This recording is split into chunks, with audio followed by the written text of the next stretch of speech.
নমস্কাৰ স্বাগতম জনাইছো অন্য এটা নতুন ভিডিঅলৈ মেৰিজ সাৰ্টিফিকেট বা বিবাহ প্ৰমাণপত্ৰৰ বাবে অনলাইন আবেদন কেনেকৈ কৰিব পাৰিব আজিৰ ভিডিঅ'ৰ জৰিয়তে আপোনালোকক দেখাবলৈ গৈ আছো এই প্ৰমাণপত্ৰ সামাজিকভাৱে হৈজ বিবাহৰ ক্ষেত্ৰতো প্ৰযোজ্য হয় বা আপোনালোকে যদি এংগেজমেন্ট কৰি ৰাখিছে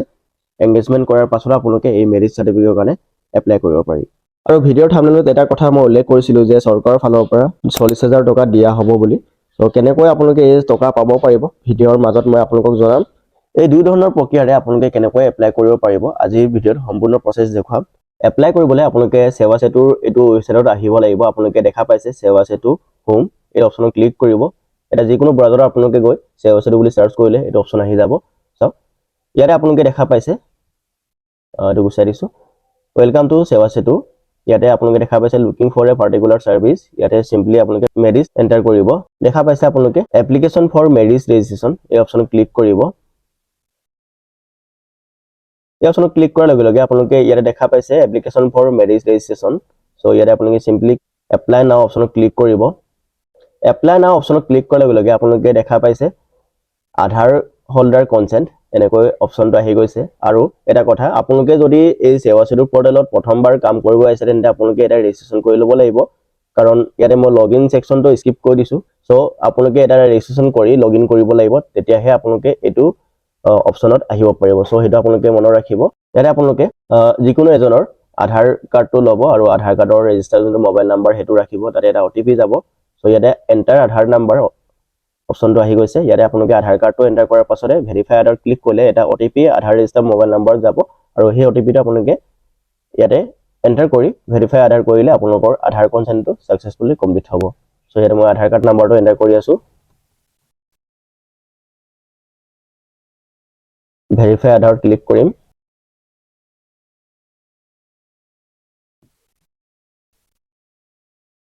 এটা আপোনালোকে দেখা পাই গৈছে সাকসেস হৈ গৈছে কেওয়াইসি আৰু এপ্লিকেশন ফৰ মেৰিজ ৰেজিষ্ট্ৰেচন এই অপচনটো আহি গৈছে ইয়াতে আপোনালোকে দেখা পাইছে গাইডলাইন কিছুমান দিয়া আছে documents to be enclose with application কি ডকুমেন্টস আপোনালোকক প্ৰয়োজন হ'ব এটা আইডি প্ৰুফ দুজনৰে লাগিব কইনা আৰু দৰাৰ তাৰ পাছতে এটা এড্ৰেছ প্ৰুফ লাগিব আৰু বাৰ্থ সাৰ্টিফিকেট লাগিব যদি বাৰ্থ সাৰ্টিফিকেট নাই আপোনালোকে এছএলসি যোনটো এডমিট কাৰ্ড হেতু আপোনালোকে আপলোড কৰিব পাৰে তাৰ পাছতে আপোনালোকে এটা দেখা পাইছে intended marriage download marriage notice template যদি আপোনালোকৰ বিবাহ ইতিমধ্যে হোৱা নাই বিবাহ আপোনালোকে যদি ইচ্ছাপূৰ কৰিছে দুই পক্ষৰ পৰা তেন্তে আপোনালোকক এটা ফৰমেট ডাউনলোড কৰিব লাগিব এনেক্সাৰ এই ইয়াতে আপোনালোকে ক্লিক কৰি ক্লিক হিয়াৰ টু ডাউনলোড এই অপচন ক্লিক কৰি আপোনালোকে এটা এনেক্সাৰ ফৰমেট ডাউনলোড কৰিব লাগিব আপোনালোকক মই দেখাই আছো সো এটো ডাউনলোড কৰি আপোনালোকে সিম্পলি ফিল আপ কৰিব লাগিব সো ফিল আপ কৰি আপোনালোকে আপলোড কৰিব লাগিব আৰু যদি আপোনালোকৰ ইতিমধ্যে বিবাহ সম্পন্ন হৈ গৈছে তেন্তে আপোনালোকক এটা প্ৰমাণপত্ৰৰ প্ৰয়োজন হ'ব গাঁওবুঢ়াৰ পৰা হেতু আপোনালোকে লিখা আনিব সো এটা আপোনালোকে আপলোড কৰিব লাগিব ঠিক আছে আৰু ইয়াতে আপোনালোকক signature both husband and wife লাগিব তো একেটাই আপোনালোকক প্ৰয়োজন হ'ব আৰু 30 দিনৰ ভিতৰতে আপোনালোকে পাই যাব আৰু ইয়াতে আপোনালোকে দেখা পাইছে এলিজিবিলিটি মহিলাৰ মিনিমাম 18 বছৰ হ'ব লাগিব আৰু পুৰুষৰ মিনিমাম 21 বছৰ হ'ব লাগিব তেতিয়াহে আপোনালোকে এই মেৰিজ সাৰ্টিফিকেটৰ কাৰণে আবেদন কৰিব পাৰিব আৰু তাৰ পাছতে ইয়াতে ফিজ এণ্ড পেমেন্ট আপোনালোকে 250 rupees পেমেন্ট কৰিব লাগিব অনলাইন জেনাৰেল ইনস্ট্ৰাকচন দিয়া আছে আপোনালোকে ইয়াতে চাব পাৰে ষ্টাৰ মাৰ্কবোৰ আপোনালোকে ফিল আপ কৰিব লাগিব আৰু যোনটো ফাইল আপোনালোকে আপলোড কৰিব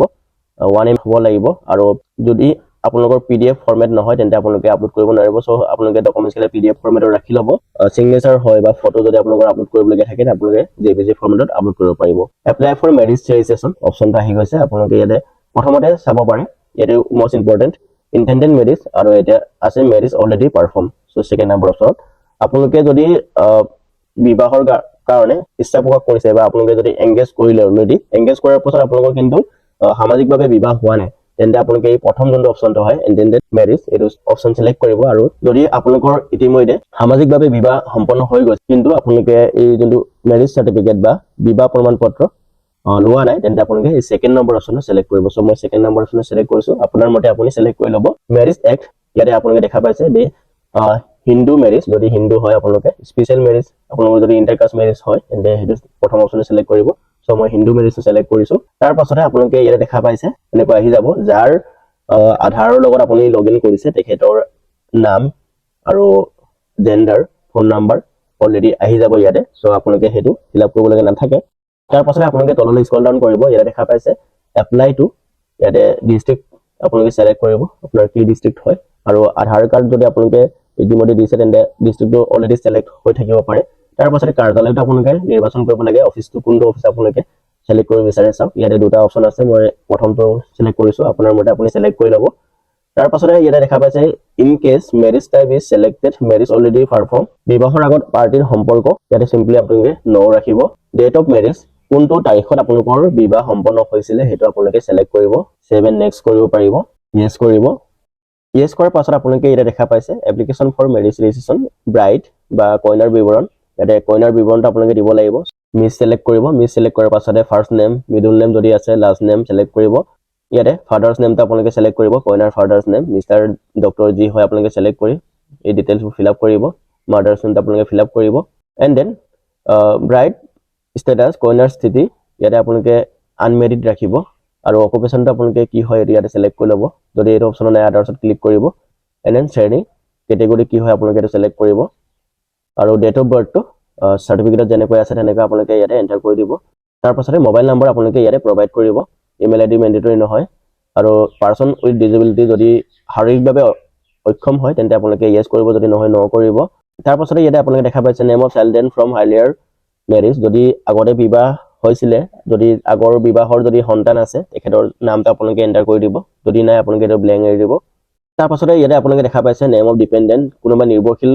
ব্যক্তি আছে নেকি তেখেতৰ যদি আছে ইয়াতে নামটো দি দিব যদি নাই আপোনালোকে সিম্পলি ব্ল্যাঙ্ক এৰি দিব টোটাল ইনকাম অফ পেৰেন্টস কইনাৰ পিতৃ আৰু মাতৃৰ টোটাল ইনকাম ইয়াৰলি কিমান হয় হেতু আপোনালোকে সিলেক্ট কৰি ল'ব তাৰ পাছতে ব্ৰাইড প্ৰেজেন্ট এড্ৰেছ কইনাৰ বৰ্তমানৰ ঠিকনা হেতু আপোনালোকে ইয়াতে এন্টাৰ কৰিব দেশ ৰাজ্য হেবোৰ আপোনালোকে ইজিলি এন্টাৰ কৰি ল'ব ব্ৰাইড পাৰ্মানেন্ট এড্ৰেছ যদি প্ৰেজেন্ট এড্ৰেছ আৰু পাৰ্মানেন্ট এড্ৰেছ সেম আছে তেন্তে আপোনালোকে সিম্পলি ইয়েস ক্লিক কৰি সেম কৰিব পাৰিব ডিটেইলছ খিনি ফিল আপ হোৱাৰ পাছত আপোনালোকে সেভ এণ্ড নেক্সট কৰিব ইয়েস কৰিব ইয়াতে গ্ৰুম ডিটেইলছ দৰাৰ বিৱৰণ আপোনালোকে দিব লাগিব সেম কইনাৰ বিৱৰণ যেনেকৈ দিছিলে আপোনালোকে তেনেকৈ দৰাৰ বিৱৰণটো দি দিব সেমে হয় প্ৰসেসটো সো এটা আপোনালোকে ফিল আপ কৰি ল'ব ডিটেইলছ খিনি ফিল আপ হোৱাৰ পাছত আপোনালোকে সেভ এণ্ড নেক্সট কৰিব ইয়েস কৰিব তাৰ পাছতে ইয়াতে আপোনালোকে দেখা পাইছে এটেচ এনক্লোজাৰ ইয়াতে ডকুমেন্টছৰ আপোনালোকে আপলোড কৰিব লাগিব identity proof of bride and wife so ইয়াতে আপোনালোকে অপচন কেইটা চাব পাৰে driving licence voter ID copy of passport PAN card and then আপোনালোকে ইয়াতে দেখা পাইছে ম্যাৰেজ নটিচ এই অপচনত আপোনালোকে যোনটো গাঁওবুঢ়া সাৰ্টিফিকেটটো আপলোড কৰিব লাগিব সো গোটেইকেইটা আপোনালোকে আপলোড কৰি ল'ব ইয়াতে আপোনালোকে দেখা পাইছে ডিক্লাৰেশ্যন সাৰ্টিফিকেট বাই পাৰ্টিজ তাৰ পাছতে declaration certificate of parties declaration form এনেকজাৰটো আপোনালোকে ফিল আপ কৰি আপলোড কৰিব লাগিব লাষ্টটো আপোনালোকে আপলোড নকৰিলেও একো আপত্তি নাই সো ইয়াতে মই ডকুমেন্টছ কেইটা আপলোড কৰি লম তাৰ পাছত আপোনালোকক জনাই আছো কেনেকৈ পেমেন্ট কৰিব পাৰিব ডকুমেন্ট যদি আপোনালোকৰ আপলোড হৈ গৈছে তেন্তে আপোনালোকে সিম্পলি সেভ এণ্ড নেক্সট কৰিব পাৰিব সেভ এণ্ড নেক্সটত ক্লিক কৰিব সেভ এণ্ড নেক্সট কৰাৰ পাছত আপোনালোকে ফ্ৰী ফিল কৰা এপ্লিকেশনখন ইয়াতে প্ৰিভিউ কৰিবলৈ আহি যাব আপোনালোকে ভালকৈ চেক কৰি ল'ব এবাৰ যদি ক'ৰবাত ভুল আছে তেন্তে আপোনালোকে এডিটত ক্লিক কৰি এডিট কৰিব পাৰিব এই সকলোবোৰ যদি হৈ গৈছে তেন্তে আপোনালোকে সিম্পলি মেক পেমেন্ট অপচনত ক্লিক কৰিব 250 रुपीस পেমেন্ট কৰিবলৈ আহিছে পেমেন্ট গেটৱে অপচনত সিলেক্ট কৰিব যদি আপোনালোকৰ ফোন পে গুগল পে আছে আৰু ইয়াতে ইয়েস বেংক আপোনালোকে সিলেক্ট কৰিব পাৰে এগ্ৰি ক্লিক কৰিব এণ্ড প্ৰসিড ফৰ পেমেন্ট অপচনত ক্লিক কৰিব ওকে কৰিব ইয়াতে আপোনালোকে বেক কৰিব লাগে do not refresh or back এনেকৈ ইন্টাৰফেসটো আহি যাব আপোনালোকে ইয়াতে কি কৰিব টাৰ্মছ এণ্ড কণ্ডিশ্যনত ক্লিক কৰি দিব এগ্ৰিত ক্লিক কৰিব ক্লিক কৰাৰ পাছত অলপ স্ক্ৰল ডাউন কৰিব আৰু পে বাই পেমেন্ট গেটৱে ক্লিক কৰিব তাত ক্লিক কৰাৰ পাছতে আপোনালোকে ইয়াতে দেখা পাইছে ইউপিআই এই অপচনত সিলেক্ট কৰিব আৰু কিউআৰ কোডটো আপোনালোকে শো কৰিব ইয়াতে আপোনালোকে স্ক্যান কৰি আপোনাৰ ফোন পে গুগল পে যি আছে আপোনাৰ তাপা স্ক্যান কৰি আপোনালোকে পেমেন্ট কৰিব পাৰিব সো এনেকৈ আপোনালোকে ম্যাৰেজ সাৰ্টিফিকেট বা বিবাহ প্ৰমাণপত্ৰৰ বাবে আবেদন কৰিব পাৰিব অৰুন্ধতী গল আঁচনিৰ জৰিয়তে আপোনালোকে 40000 টকা চৰকাৰৰ পৰা পাব পাৰিব ইয়াতে আপোনালোকে দেখা পাইছে Arundhati gold scheme in Assam provide financial assistance to 40000 registered brides for purchasing gold আপোনালোকে সোণ কিনিবৰ কাৰণে কইনাক এই 40000 টকা দিয়া হয় আৰু ইয়াতে আপোনালোকে দেখা পাইছে marriage under act special marriage act 1954 eligibility criteria দিয়া আছে ম্যাৰেজ এক্ট 1954 আন্ডাৰ থাকিব লাগিব এজ লিমিট দিয়া আছে মহিলাৰ ক্ষেত্ৰত 18 বছৰ আৰু পুৰুষৰ ক্ষেত্ৰত 21 বছৰ মিনিমাম হ'ব লাগিব আৰু ইনকাম পেৰেন্টছৰ এনুৱেল ইনকাম বিলো 5 লাখ হ'ব লাগিব বছৰি ইনকাম 5 লাখতকৈ তলত হ'ব লাগিব আৰু এডুকেশনাল কোৱালিফিকেশন মিনিমাম এছএলসি পাস বা মেট্ৰিক পাস আপোনালোকে হ'ব লাগিব প্ৰথম বিবাহ হ'ব লাগিব দ্বিতীয় বিবাহত আপোনালোকে এটো পাব নোৱাৰিব application process the applicant must be apply for the benefit on the same day as the marriage registration আপোনালোকে যোনদিনাখন marriage registration কৰিব হেদিনাখনে আপোনালোকে অৰুন্ধতী গল স্কিমৰ কাৰণে এপ্লাইটো কৰিব লাগিব আৰু এই অৰুন্ধতী গল স্কিম এপ্লাই কেনেকৈ আপোনালোকে কৰিব পাৰিব যদি নাজানে তেনে মোক কমেন্ট কৰিব ইয়াৰ কাৰণে এটা সেপাৰেট ভিডিও আনিম আপোনালোকে তাত চাই আপোনালোকে কেনেকৈ এপ্লাই কৰিব পাৰি কি কি নথিপত্ৰ লাগিব সকলো আপোনালোকে ডিটেইলছ পাই যাব যদি ভিডিওটো আপোনালোকৰ ভাল লাগিলে তেন্তে এটা লাইক কৰিব লগতে চেনেলত যদি নতুন তেন্তে আপোনালোকে চেনেলটো সাবস্ক্ৰাইব কৰি ৰাখিব তেন্তে আজি ভিডিওটো আমি ইমানতে সামৰণি মাৰিছো আমি অন্য এটা গুৰুত্বপূৰ্ণ ভিডিওতে লগ পাম তেতিয়ালৈকে ধন্যবাদ জয় অসম বন্দে মাতৰম